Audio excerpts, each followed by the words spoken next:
তো আমরা রেডি হয়ে গেছি সিজনের 4 নম্বর বিয়েবাড়ি খেতে যাওয়ার জন্য। তো এদিকে দাঁড়িয়ে আছি, টোটোর জন্য আসছেই না। তো আসছে না দেখে আমরা হাঁটতে শুরু করি এবং হাঁটতে হাঁটতে কিছুটা যাওয়ার পরেই তো রাস্তায় টোটো পেয়ে যাই। তো চলো, এবং টোটোতে আমরা চেপে গেছি, একেবারে যেয়ে দেখা হচ্ছে। তো আমরা পৌঁছে গেছি, আর এইখানে এসে দেখি একটা রিচুয়াল হচ্ছে। ওর নিচেই বসে আছে ব্রাইড।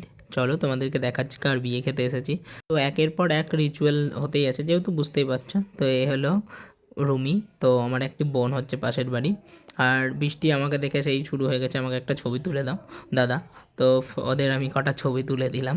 চলো, তো এবং ছবি তুলে দেওয়ার পরে খিদে পেয়েছিল, কারণ আমাদের আসতেই দেরি হয়ে গেছিলো টোটোর জন্য।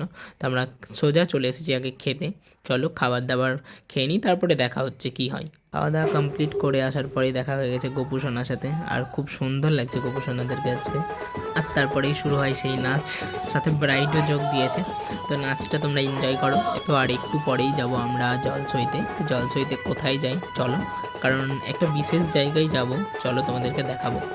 তো এখানে ওরা কলসগুলো নিয়ে নিল এবং আমরা এবার যাব জল ভরতে। তো আমরা জল ভরতে গিয়েছিলাম ওদের ওখানে একটা বিএসএফ ক্যাম্পে, আর ওখানেই ছিল মা কালীর মন্দির। মায়ের মুখটা তো খুব সুন্দর লাগলো। এ হলো ক্যাম্প। তো ক্যাম্প থেকে ফিরে আসার পরে আবার শুরু হয় ওদের নাচ। তো নাচ তো চলতেই থাকবে।